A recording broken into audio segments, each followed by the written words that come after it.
बिस्मिल्लाहिर्रहमानिर्रहीम। अस्सलाम वालेकुम डियर स्टूडेंट्स। आज हम रेडियो एक्टिविटी का टॉपिक स्टार्ट करेंगे। आपने प्रीवियस लेक्चर में देखा था कि किस तरह इलेक्ट्रोमैग्नेटिक रेडिएशंस मैटर के साथ इंटरेक्ट करती हैं। आज हम इस लेक्चर में और आने वाले नेक्स्ट लेक्चर में ये देखेंगे कि रेडियो एक्टिविटी किन रेडिएशन से रिलेटेड है और ये रेडियो एक्टिव रेडिएशंस मैटर के साथ किस तरह इंटरेक्ट करती हैं। तो चलिए स्टार्ट करते हैं।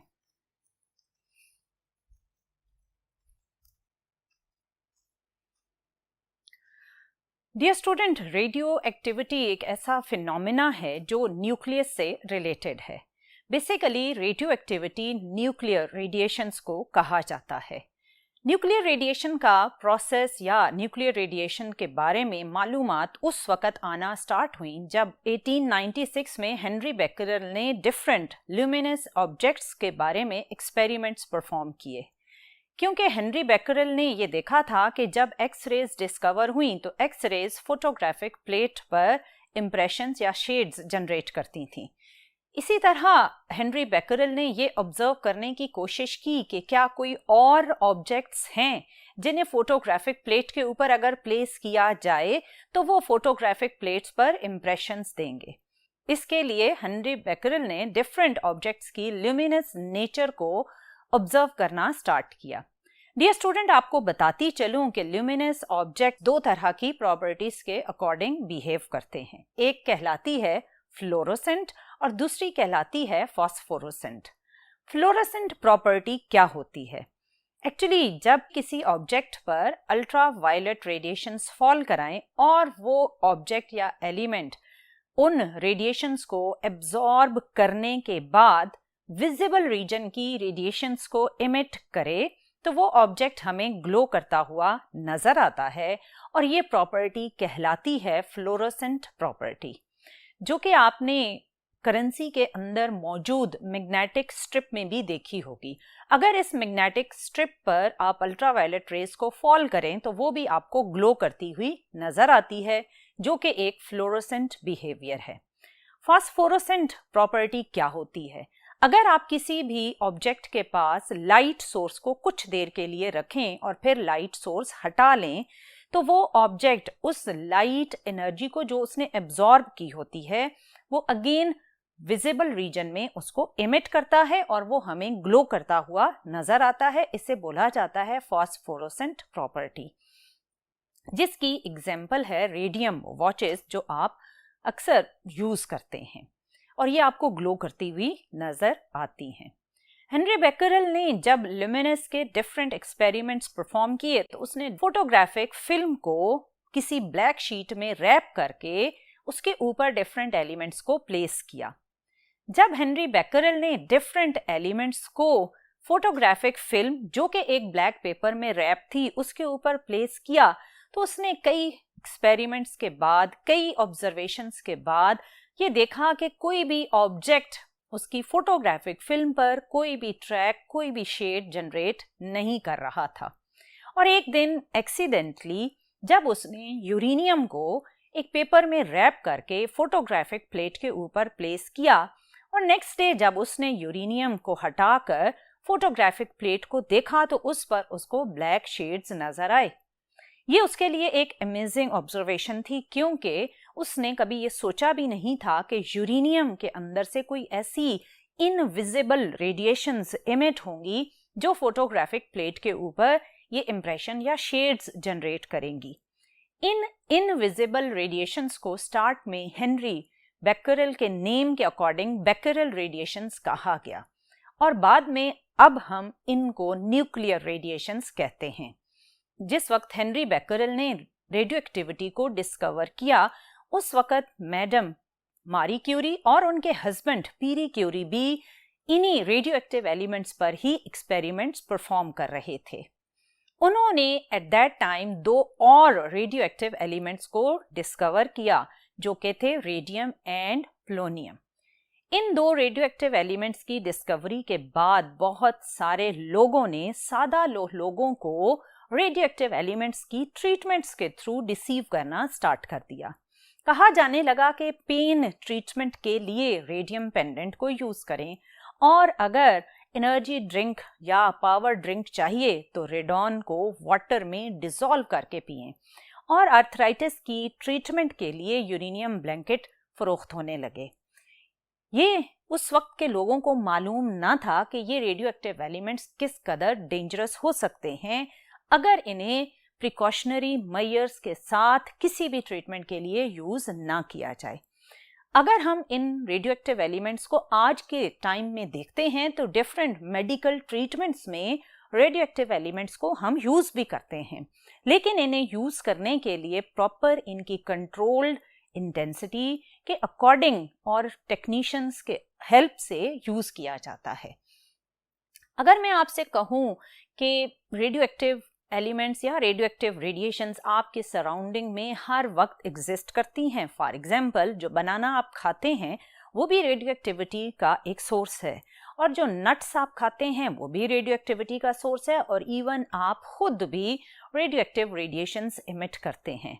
तो है ना अमेजिंग बात, क्योंकि ये रेडिएशंस जो मैंने अभी आपको बताई ये हैं तो रेडियो एक्टिव रेडिएशंस ही, लेकिन ये हार्मफुल रेडिएशंस नहीं हैं। सो इसका मतलब ये हुआ कि रेडियो एक्टिव रेडिएशंस का जब भी जिक्र आएगा तो ज़रूरी नहीं कि ये हर सिचुएशन में हार्मफुल इफेक्ट्स ही जनरेट करती हों। डियर स्टूडेंट, रेडियो एक्टिविटी के बारे में जब हेनरी बेकरेल ने डिफरेंट और ऑब्जर्वेशंस की तो उसने ये कहा कि कुछ एलिमेंट्स ऐसे हैं जो अनस्टेबल न्यूक्लियाई कैरी करते हैं, और ये अनस्टेबल न्यूक्लियाई ही रेडियो एक्टिव रेडिएशंस को इमिट करते हैं। डियर स्टूडेंट, अब तक हम ऑलमोस्ट 1000 से ज्यादा एलिमेंट्स को डिस्कवर कर चुके हैं। इनमें से स्टेबल न्यूक्लियाई जो हैं उनका नंबर बहुत ही कम है, जबकि अनस्टेबल न्यूक्लियाई का नंबर बहुत ज्यादा है। अब आप सोच रहे होंगे कि कोई न्यूक्लियस अनस्टेबल क्यों होता है। बेसिकली न्यूक्लियस में जब नंबर ऑफ न्यूक्लियॉन्स, जिसका मतलब है number of proton plus number of neutron, increase होना स्टार्ट होता है तो न्यूक्लियस अनस्टेबल होना शुरू हो जाता है। क्योंकि आपने प्रीवियस लेक्चर्स में ये पढ़ा था कि बाइंडिंग एनर्जी पर न्यूक्लियॉन अगर ज्यादा हो तो वो न्यूक्लियस एक स्टेबल न्यूक्लियस होता है। सो जब आप हायर एटॉमिक नंबर की तरफ मूव करते हैं तो बाइंडिंग एनर्जी पर न्यूक्लियॉन कम होना स्टार्ट हो जाती है। सो जब बाइंडिंग एनर्जी पर न्यूक्लियॉन कम होती है तो न्यूक्लियस अनस्टेबल होना स्टार्ट हो जाते हैं। ये बिल्कुल ऐसे ही है जैसे किसी रूम में अगर 10 स्टूडेंट्स की कैपेसिटी है और आप उस 10 स्टूडेंट की कैपेसिटी वाले रूम में 30 या 40 स्टूडेंट्स को बिठाते हैं तो उस रूम के एनवायरनमेंट में अनस्टेबिलिटी का फैक्टर आना स्टार्ट हो जाता है। बिल्कुल ऐसे ही अगर आप न्यूक्लियस में नंबर ऑफ न्यूक्लियॉन्स को बढ़ाते हैं तो नंबर ऑफ न्यूक्लियॉन्स के बढ़ने से न्यूक्लियस अनस्टेबल होना स्टार्ट हो जाते हैं। जब एक अनस्टेबल न्यूक्लियाई स्टेबल होने की कोशिश करता है तो वो 3 डिफरेंट टाइप्स ऑफ रेडिएशंस को इमिट कर सकता है। या तो वो अल्फा रेडिएशंस इमिट करेगा, या फिर बीटा, या फिर गैमा। इसका मतलब है कि रेडियो एक्टिविटी जो कि एक न्यूक्लियर फिनोमेना है, बेसिकली ये 3 रेडिएशन से रिलेटेड है। अगर हम इन रेडिएशंस को ऑब्जर्व करना चाहते हैं तो इसके लिए हम यूज करते हैं लेड चैम्बर को। लेड मेटल का बना हुआ चैम्बर जिसके अंदर हम एक होल को ड्रिल करते हैं और इस ड्रिल हुए हुए होल के अंदर आप अपना रेडियो एक्टिव सोर्स प्लेस करेंगे। अब यहां से इमर्ज होने वाली रेडिएशंस को सेपरेट करके ऑब्जर्व करने के लिए या तो हम इलेक्ट्रिक फील्ड की हेल्प लेंगे कुछ इस तरह, या फिर हम मैग्नेटिक फील्ड की हेल्प लेंगे कुछ इस तरह। इन दोनों फील्ड्स की हेल्प से आप अल्फा, बीटा और गैमा रेडिएशंस को अलग अलग सेपरेट करके देख सकते हैं। अगर इलेक्ट्रिक फील्ड आपने यूज किया तो इलेक्ट्रिक फील्ड में इन रेडिएशंस की बेंडिंग कुछ इस तरह होगी। ये बेंडिंग हमें ये बता रही है कि जो रेडिएशंस नेगेटिव प्लेट की तरफ डिफ्लेक्ट हुई हैं उनके ऊपर पॉजिटिव चार्ज होगा, क्योंकि नेगेटिव प्लेट पॉजिटिव चार्ज को अट्रैक्ट कर रही है। और जो रेडिएशंस पॉजिटिव प्लेट की तरफ डिफ्लेक्ट हुई हैं ऑब्वियसली उनके ऊपर नेगेटिव चार्ज होगा, क्योंकि पॉजिटिव प्लेट नेगेटिव चार्ज को अट्रैक्ट करेगी। और वो रेडिएशन जो स्ट्रेट अनडिफ्लेक्टेड फोटोग्राफिक फिल्म की तरफ जा रही हैं वो रेडिएशंस ऑब्वियसली न्यूट्रल होंगी। क्योंकि वो न्यूट्रल थी इसीलिए ना उन्हें पॉजिटिव प्लेट ने अट्रैक्ट किया ना उन्हें नेगेटिव प्लेट ने अट्रैक्ट किया। सेम यही ऑब्जर्वेशन अगर आप मैग्नेटिक फील्ड के थ्रू करें तो वो कुछ इस तरह होगी। क्योंकि आपने प्रीवियस चैप्टर्स में पढ़ा था कि मैग्नेटिक फील्ड में जब भी कोई चार्ज पार्टिकल परपेंडिकुलरली एंटर होता है तो उस पर मैक्सिमम मैग्नेटिक फोर्स एक्ट करती है। सो डियर स्टूडेंट, आपने ये भी पढ़ा था कि अगर पॉजिटिव और नेगेटिव चार्ज किसी भी फील्ड में परपेंडिकुलरली एंटर होते हैं तो उन पर लगने वाली मैग्नेटिक फोर्स एक दूसरे से ऑपोजिट होगी। अगर एक पार्टिकल राइट साइड पर डिफ्लेक्ट होगा मैग्नेटिक फील्ड में तो दूसरा पार्टिकल लेफ्ट साइड पर डिफ्लेक्ट होगा because of the opposite charges. So यहां पर भी जब मैग्नेटिक फील्ड में रेडिएशंस एंटर हुई तो अल्फा पार्टिकल कुछ इस तरह डिफ्लेक्ट हुए, बीटा पार्टिकल कुछ इस तरह, और गैमा रेज अगेन अनडिफ्लेक्टेड ही स्ट्रेट पाथ में मूव कर रही हैं। क्योंकि इन पर कोई चार्ज नहीं है सो मैग्नेटिक फील्ड भी इन न्यूट्रल पार्टिकल्स पर कोई भी मैग्नेटिक फोर्स एक्सर्ट नहीं करेगी। सो डियर स्टूडेंट, आपने देखा कि किस तरह रेडियो एक्टिविटी के प्रोसेस में इमिट होने वाली रेडिएशंस को आप अलग अलग करके ऑब्जर्व कर रहे हैं। यहाँ पर डियर स्टूडेंट अगर आप इनके डिफ्लेक्शन पैटर्न पर गौर करें तो अल्फा पार्टिकल का डिफ्लेक्शन कम है, बीटा पार्टिकल का डिफ्लेक्शन ज्यादा है।